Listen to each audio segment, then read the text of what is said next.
El gobierno español asegura que casi todas las personas que ingresaron de forma ilegal a Ceuta en las últimas horas se han devuelto a Marruecos. El presidente de gobierno español, Pedro Sánchez, calificó el hecho como una violación de la integridad territorial de España. Con esta noticia comenzamos el informativo en Deutsche Welle. Yo soy Carol Guerrero, los saludo desde Berlín. Arrancamos con titulares. España afirma que la integridad del espacio Schengen está absolutamente garantizada.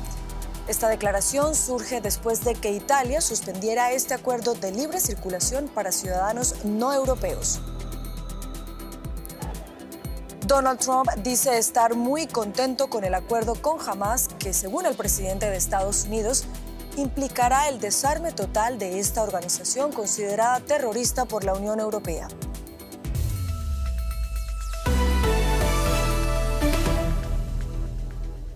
El gobierno español denunció una violación de la integridad territorial de España tras la llegada de unos 50.000 inmigrantes indocumentados a Ceuta.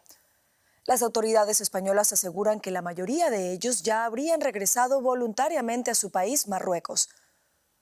Por ahora se contabiliza la muerte en el mar de al menos 57 personas que intentaron llegar nadando a España.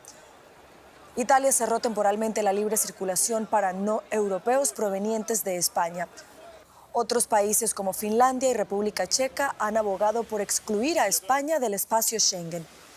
Entre tanto, el Departamento de Estado de Estados Unidos afirmó que esta crisis es el resultado directo de la política migratoria española.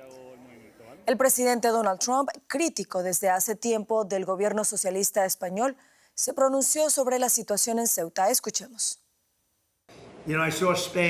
Ya vieron lo que pasó ayer en España. Vi la catástrofe que se produjo. Parece una invasión de un país por parte de cientos de miles de personas. Y eso mismo nos va a pasar si los republicanos no son elegidos. Solo que peor, mucho más grande y mucho más fácil de entrar. Estamos en la playa del Tarajal, en Ceuta. Como podéis ver, detrás tenemos la valla que separa Marruecos de España, en este caso de Ceuta. A lo largo de los últimos días, Ceuta ha sido foco de noticia internacional, ya que han llegado decenas de miles de magrebíes a las costas españolas, muriendo decenas de ellos en el intento. Como podéis ver, ahora mismo el goteo ha cambiado mucho, ha pasado de esa riada que vimos hace unas horas, hace unos días, a un goteo incesante, pero claro, incesante. Aunque también por otra parte vemos al fondo cómo esas devoluciones voluntarias se han producido fruto en gran parte del desamparo de los migrantes ante la falta de recursos y el hambre. El presidente del gobierno español, Pedro Sánchez, ha dicho que hay cooperación con Marruecos. Pero en la frontera de ese país con territorio español, muchos testigos hablan de la pasividad de las autoridades marroquíes ante la avalancha de personas que intentan llegar a España. Analizamos este asunto con Jesús Núñez Villaverde. Él es codirector del Instituto de Estudios sobre Conflictos y Acción Humanitaria. Jesús, buenas noches. ¿Qué lectura se puede hacer de lo ocurrido? Básicamente es difícil imaginar que todo esto ha podido ocurrir de espaldas al régimen marroquí. Por lo tanto, lo que nos hace pensar es, por un lado, cuál es el objetivo de Marruecos, declarado ya hace mucho tiempo, que es conseguir que Ceuta, Melilla y otros territorios españoles pasen a formar parte de Marruecos, y desde ese punto de vista podemos entender que está dispuesto a utilizar todos los instrumentos a su alcance. Lo ha hecho anteriormente, podemos remontarnos a la Marcha Verde en el año 75 para movilizar a cientos de miles de marroquíes entrando en territorio que tenía en ese momento controlado España, sabiendo que España no iba a utilizar la fuerza militar.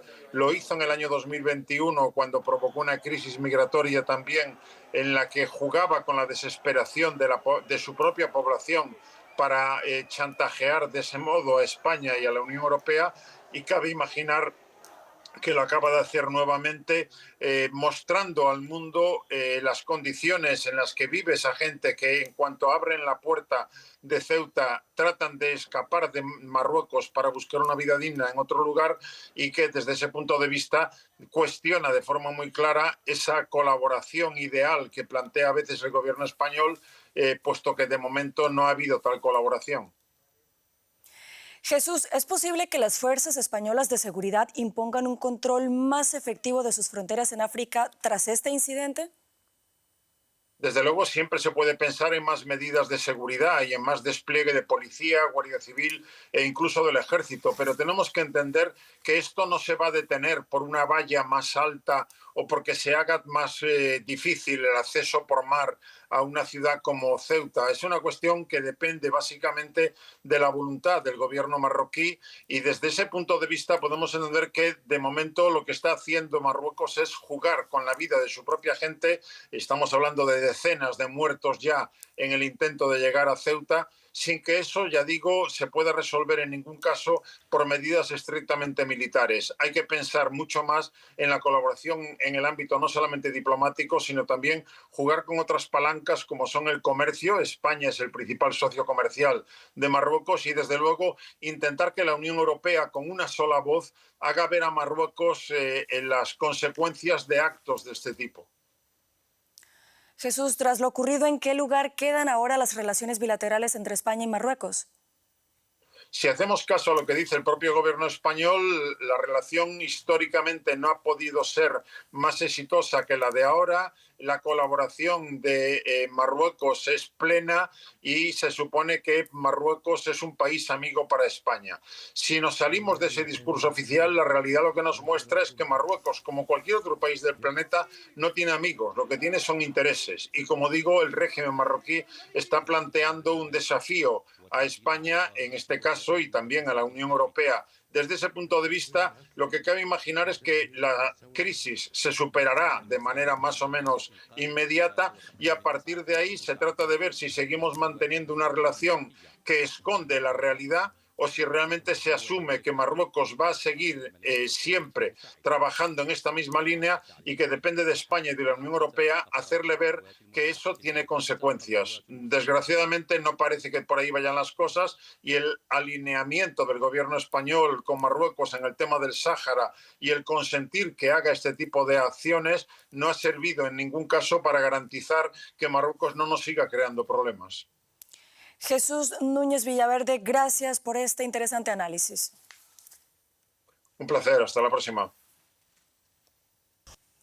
Y para analizar lo ocurrido en Ceuta nos acompaña Gemma Piñol Jiménez. Ella es experta en políticas migratorias y es investigadora asociada al GRITIM de la Universidad Pompeu Fabra de Barcelona. Gemma, buenas noches para usted. ¿Cómo se puede explicar esta llegada a Ceuta de tantas personas en tan poco tiempo? Pues buenas noches y gracias por la invitación. Yo creo que es importante entender que parte de lo que ha pasado no puede entenderse si no es por la acción activa o pasiva de las autoridades marroquíes. No se acumulan 50.000 personas en la frontera de Ceuta, que es un enclave muy pequeño en un territorio rodeado, digamos, por territorio marroquí, sin que las autoridades marroquíes sean conscientes de ello, y por lo tanto lo que debería plantearse es qué es la oportunidad que ha parecido encontrar el gobierno marroquí para permitir, digamos, esta actuación que claramente ha superado pues a los límites de acogida que puede tener una ciudad como Ceuta, que hay que recordar tiene un espacio reducido de terreno y la ocupan 80.000 personas, es decir, que es una ciudad de reducidas medidas. Bueno, mencionábamos que algunos países de la Unión Europea, entre ellos Finlandia y República Checa, han hecho llamados a cerrar el espacio Schengen. De hecho, Italia ya anunció la suspensión para ciudadanos no europeos. ¿Qué tan viable es esto y qué se puede hacer para que este tipo de situaciones no se repitan en el futuro?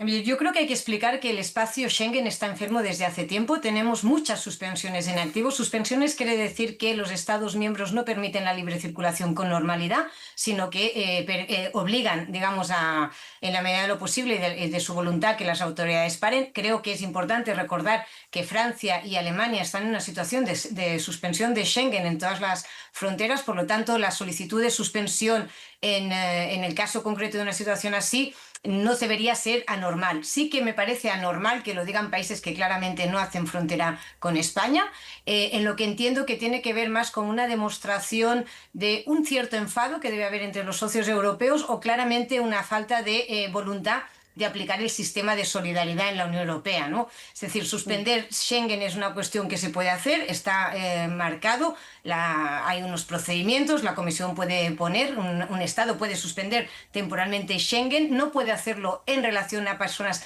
no comunitaria, se suspende el control de fronteras, quiere decir que se aplica a todas las personas que entren, por lo tanto no hay discriminación y eso creo que también hay que informarlo y por lo tanto lo que me parece más importante no es si se puede hacer, sino por qué los países, concretamente estos países que has mencionado, consideran que vale la pena hacerlo y toca hacerlo, porque vista su posición en el mapa no parece que sean países con los que vayan a tener un espacio específico. Y además querría añadir una especificidad. Si bien Ceuta y Melilla son territorio español y por lo tanto son territorio Schengen, aplica una excepción que hace que cualquier persona que se mueva de Ceuta y Melilla a territorio peninsular debe mostrar su documentación en cualquier caso, es decir, aplica un control de fronteras, por lo cual entiendo que ha sido más simbólico y discursivo la declaración que no real.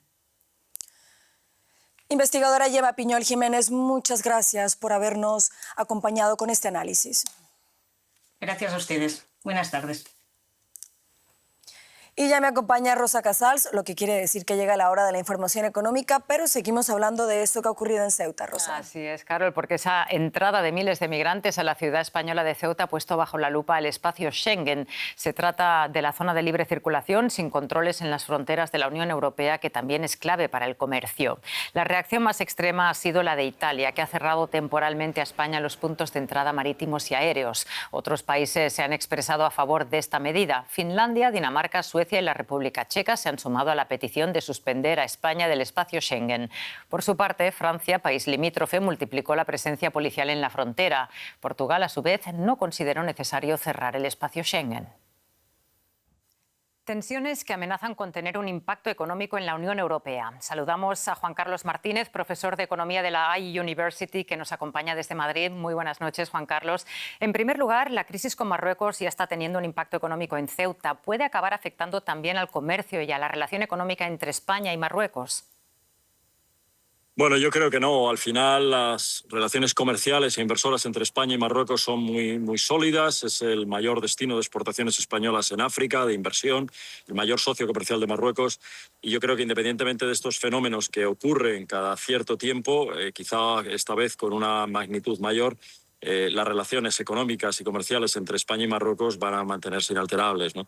Pero es verdad que esto ha sido una situación verdaderamente complicada y que me imagino que puede tener algún tipo de consecuencia política. Económica, lo dudo. La crisis ha llevado a varios países europeos a reforzar los controles fronterizos. ¿Puede este conflicto con Marruecos acabar teniendo consecuencias para la libre circulación y la economía europea?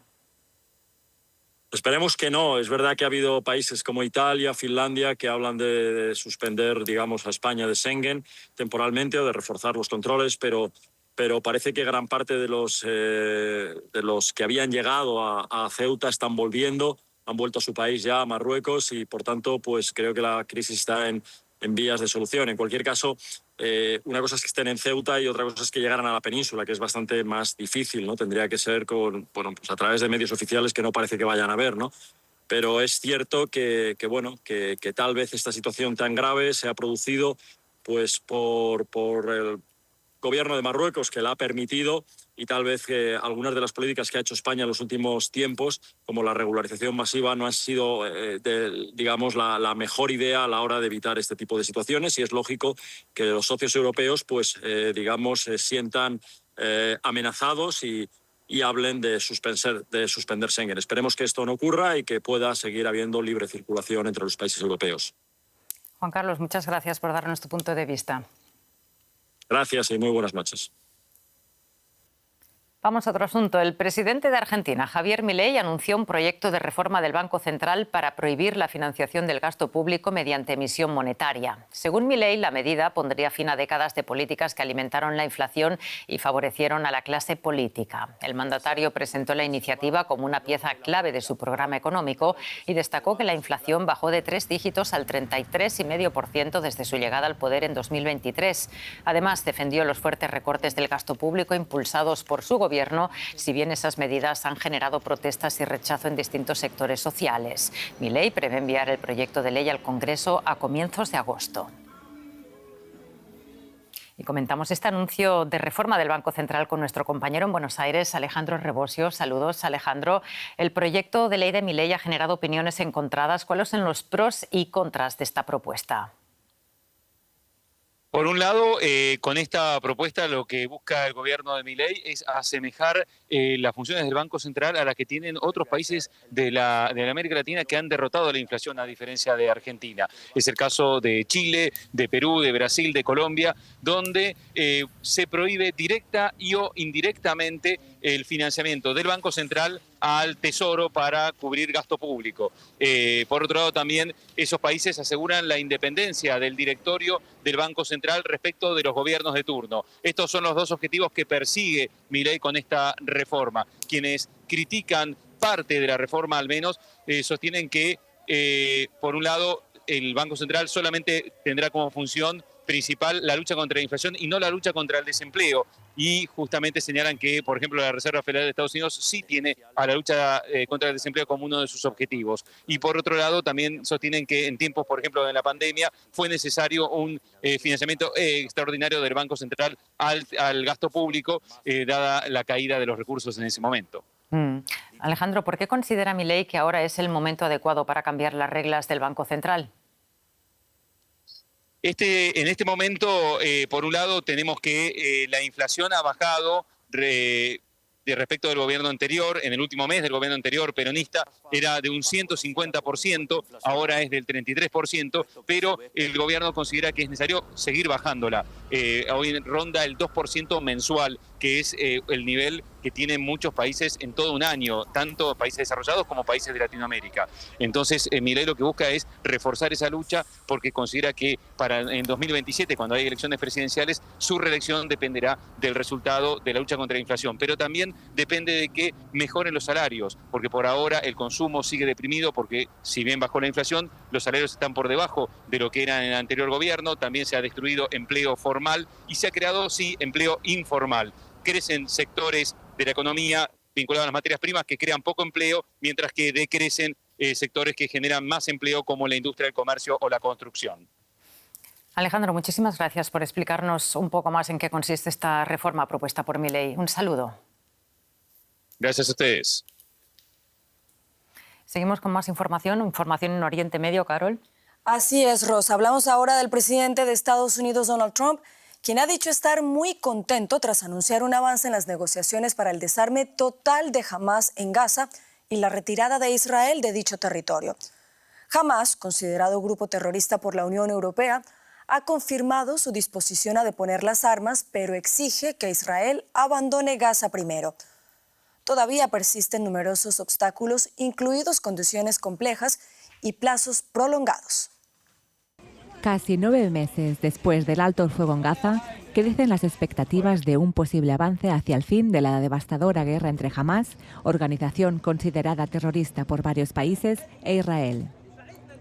El presidente estadounidense Donald Trump compartió en Truth Social los desarrollos más recientes. Trump anunciaba así que su Junta de Paz había alcanzado un acuerdo para el desarme total de Hamás, seguido por la retirada de las fuerzas israelíes. Estas imágenes muestran a militantes de Hamás en febrero de 2025. Los ataques israelíes han reducido significativamente sus filas. Su último ataque conocido fue en enero. Ahora, funcionarios de Hamás aseguran que han aceptado entregar sus armas a un nuevo comité gubernamental tecnocrático, pero solo si Israel pone fin a las hostilidades y se retira de Gaza. Israel controla actualmente alrededor del 60% de Gaza y descarta retirarse de las zonas al otro lado de la denominada línea amarilla mientras Hamás no haya sido completamente desarmado. En mayo, el primer ministro Benjamin Netanyahu ordenó a sus fuerzas ampliar su control del territorio y su ministro de Defensa se ha comprometido a construir asentamientos judíos en el mismo. En la ciudad de Sderot, cercana a Gaza, cunde el escepticismo hacia el acuerdo anunciado por Trump. Creo que los acuerdos recientes de Trump no han sido realmente favorables para nosotros. De hecho, creo que a largo plazo terminarán perjudicándonos. Tengo dudas. Hamás es una organización terrorista en la que no se puede confiar, pero veremos qué ocurre. En Gaza, muchos han perdido la esperanza. Si Dios quiere, ocurrirá. Pero ¿cuántas veces hablaron de una tregua y luego de alto el fuego y todo terminó en nada? Rezamos a Dios para que nos traiga algo bueno, pero hace muchas promesas que nunca se concretan. Cada vez que anuncian un alto el fuego le dan a la gente esperanza, pero al final todo vuelve a quedar en nada.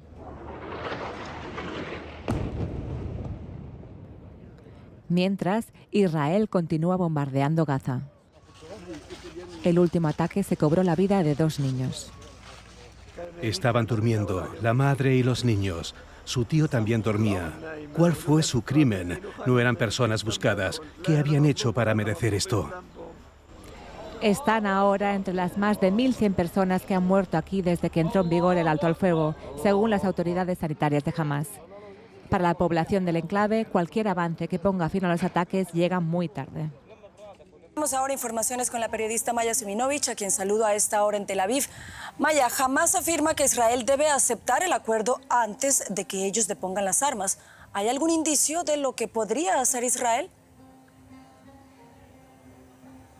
Hola, Carol. Realmente no solamente no hay indicios, sino que los analistas están señalando que Netanyahu está en un problema realmente enorme, no solamente frente a la nación, a la que tiene que anunciar un plan que rechazó en octubre de 25, que es casi exactamente igual a este que le está imponiendo Estados Unidos, o más bien está apartando a Israel nuevamente, sino que también se presenta una situación muy difícil con Trump, en estos momentos en que Netanyahu acaba de reunirse con él por 8ª vez y parece que las relaciones puede ser que estén menos mal de lo que estaban.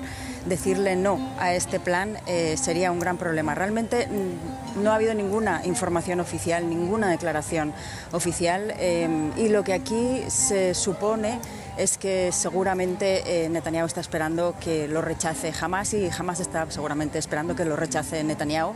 Este es el impasse en el que nos encontramos, porque recordemos también que quien empezó a violar todos los puntos del acuerdo, o uno de los puntos principales del acuerdo, fue Israel, que no deja de matar a personas de Hamás y de otras personas cualquiera casi a diario, de manera que no está cumpliendo ese punto del acuerdo. Por lo tanto, Hamás no se siente obligado, según dicen, a deshacerse de sus armas. Por lo tanto, Israel no se siente obligado a salir del perímetro que ocupa, del 60% de Gaza, y esta es la situación de impasse en la que nos encontramos, viendo a ver quién mueve ficha antes, si es que alguno de los dos lo hace. A propósito de esta situación difícil que tú mencionas de Netanyahu con Trump, el presidente de Estados Unidos calificó el plan de desarme como un paso crucial hacia un gobierno palestino en Gaza. ¿Es eso lo que realmente quiere Israel, Maya? Casi seguro que no. El gobierno israelí, desde luego, no quiere esto. La sociedad israelí está dividida como siempre y la mayoría no lo desea. Pero sí, es el punto 8 de este plan que ha dicho. También es sintomático que tanto Trump haya dicho que Israel está muy contento con el plan, mientras Israel no han dicho nada, y que la Junta de la Paz también ha lanzado un comunicado diciendo que Israel no tiene que pronunciarse. En realidad es suficiente que se haya pronunciado Hamás, porque Israel ya accedió a esto en el pasado. De manera que parece que tampoco quieren realmente que Israel se pronuncie, porque tiene todos los de ganar el que, si se pronuncia, vaya a decir que no lo desea. Pero esto es muy complicado también ahora que se acercan las elecciones aquí. Estamos a 2 meses y poco de las elecciones. Si realmente empieza a funcionar este plan, y no a goteo como está funcionando ahora, que están permitiendo que entren los tecnócratas que van a dirigir el gobierno ahí, están empezando a abrir un poco la ayuda humanitaria, si realmente Israel empieza a retirarse de la Franja de Gaza, se acerca a las elecciones. Un Netanyahu que firma un acuerdo que a todas luces para el público israelí es desfavorable para Israel, y además sus tropas salen sin que se desarme jamás, pues le presenta otro desastre más que cumplir, con lo cual cualquiera sabe lo que puede pasar. Maya Siminovich, desde Tel Aviv, gracias por estas informaciones. Y vamos ahora con noticias América Latina y el Caribe. Empezamos en Venezuela, porque allí las autoridades comenzaron a demoler edificios afectados por los terremotos del pasado 24 de junio. Las explosiones controladas para la demolición de los primeros edificios sorprendió a habitantes de La Guaira, que denuncian no fueron notificados sobre estas maniobras. Se estima que al menos 856 edificios han sido afectados y 190 se derrumbaron con los 2 terremotos del mes pasado, que dejaron más de 5.500 muertos. Estas maniobras ocurren cuando todavía hay familias buscando entre los escombros de edificios para recuperar los restos de personas desaparecidas. Autoridades afirmaron que la recuperación de cuerpos se reanudará después de las demoliciones, ya que los edificios afectados representaban un peligro. Y vamos a Costa Rica porque allí la presidenta Laura Fernández acusó a 4 magistrados de la Sala Constitucional de actuar como golpistas, palabras textuales, después de que decidieran prorrogar el nombramiento de jueces suplentes. Según Fernández, esa decisión invade una facultad exclusiva de la Asamblea Legislativa, que es la encargada de nombrar a los magistrados, por lo que lo calificó como un golpe de Estado del Poder Judicial contra el Congreso. El conflicto se produce tras 7 meses de bloqueo en la designación de nuevos suplentes y refleja la creciente tensión entre el gobierno y el Poder Judicial de ese país. Y el fenómeno del Niño sigue teniendo efectos sobre las condiciones climáticas, especialmente en el Caribe. La Organización Meteorológica Mundial ha hecho un llamado a los gobiernos y a las comunidades a prepararse ante la falta de suministro de agua. En Puerto Rico, los habitantes se enfrentan al reto de gestionar el agua en medio de la sequía que amenaza al país desde el pasado mes de junio. La sequía continúa agravándose en Puerto Rico. El nivel del embalse Carraízo, uno de los principales sistemas de abastecimiento de agua potable para el área metropolitana de la capital, San Juan, sigue descendiendo, lo que aumenta la preocupación por un posible racionamiento. La gobernadora advierte a los residentes que conserven el agua y que la usen de forma responsable. Debemos considerar esto de lavar los carros, pegar mangueras en las marquesinas, pegar mangueras en las aceras.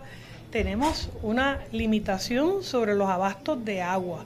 ¿Cómo extendemos el uso del agua? El problema que tenemos es que no está lloviendo y no hay pronóstico de lluvia suficiente para abastecer Carraízo en las próximas 2 semanas. Las autoridades atribuyen el problema a las condiciones climáticas que continúan afectando al Caribe, lo que mantiene bajo presión los principales sistemas de abastecimiento de agua en el país. La situación ya afecta a amplias zonas de la isla desde junio, incluidas algunas de las más turísticas, donde se reportan problemas por la escasez del recurso hídrico. Y con esto llegamos al final del informativo. Continúen conectados a Deutsche Welle. Yo los espero en menos de 1 hora con más noticias.